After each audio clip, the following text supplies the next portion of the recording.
Hey, ¿qué es la que hay, mi gente? It's Rocky here from SpeakSpanishFaster.com. And recently I received a question from someone in our membership asking me how they can sound more natural when they speak Spanish. I know many of you watching this video probably have this question, so today I'm going to take some time to answer it. To start, you should know that there are many benefits to learning to speak Spanish in a natural way. Now, I know some people teach that it doesn't matter how you speak, just speak it your way, even if it doesn't sound authentic. But what I found after years of helping people learn Spanish is that they don't just want to be able to speak Spanish to say a few words here or there, but the serious students, they want to speak Spanish fluently and naturally. Their way, or the way they envision themselves speaking, is in a way that sounds authentic, natural. They want to sound as if Spanish is their first language or as close to that as possible. So that's what it means to sound natural, okay? Basically, it's being able to speak Spanish fluently without any difficulty. Now, of course, you'll probably never be able to speak a second language as well as you speak your first language unless you're literally speaking it all day, every day. But that's the thing, you don't have to.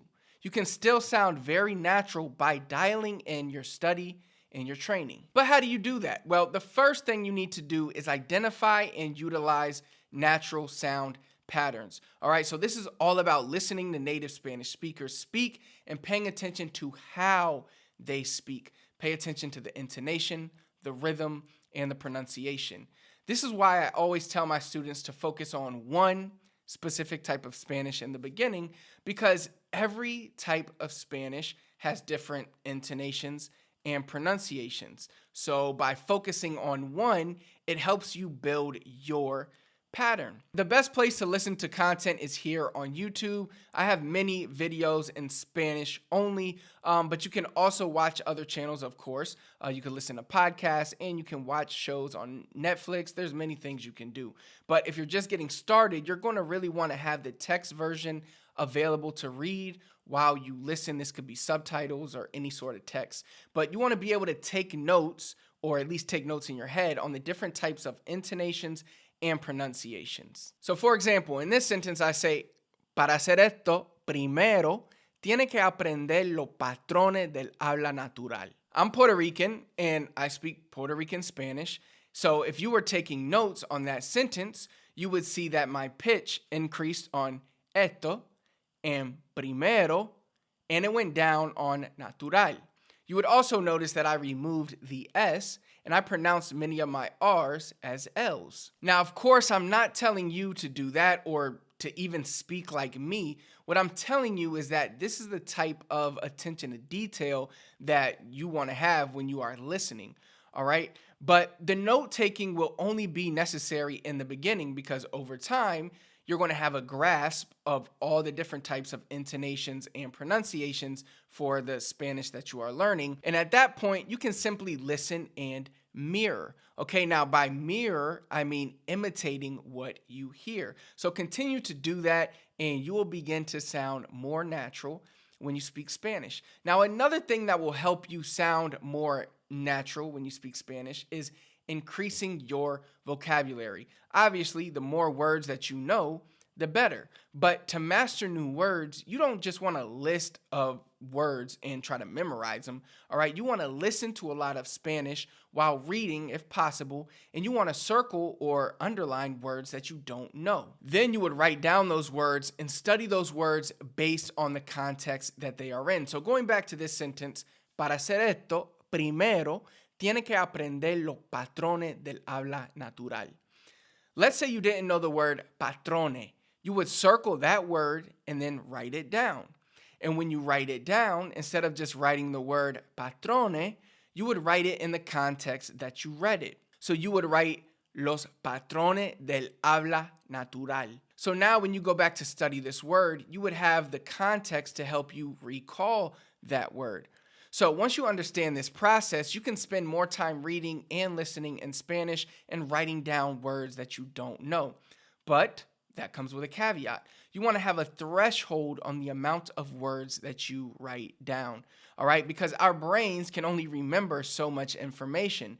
So it's better to write down like 10 words each day than 50. Now, even though writing more may seem better because you're going to feel like you're learning more, you're actually going to end up learning less because your brain won't be able to remember that many words every single day. So what your brain's going to do is filter out the words that it doesn't think are necessary. So only spend your time writing down like 10 to 15 words that you don't know every single day. Now, once you spend a good amount of time listening and practicing natural sound patterns, you'll start to get confident in your Spanish. And this is really when you want to start speaking with others. So patience to become confident is key to speaking natural.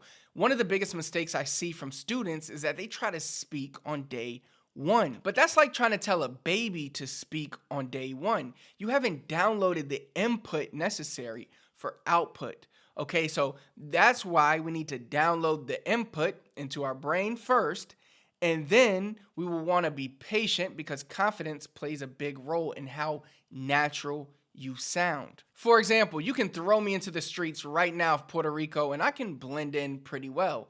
Now, they'll probably know that I'm from the States, but they're also going to know that I am Puerto Rican. All right, they're going to know all that from the way that I speak.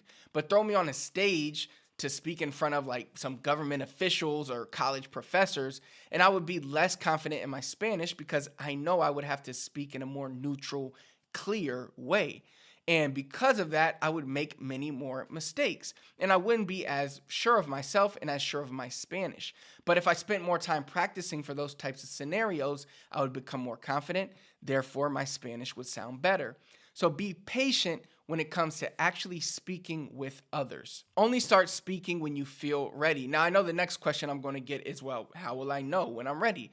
Trust me, you'll know when you're ready. I can't really explain the feeling, but everything's just going to seem easy for you. You're going to be able to understand pretty much every single word you hear in Spanish, whether it's people around you speaking or whether you're listening to podcasts or watching videos.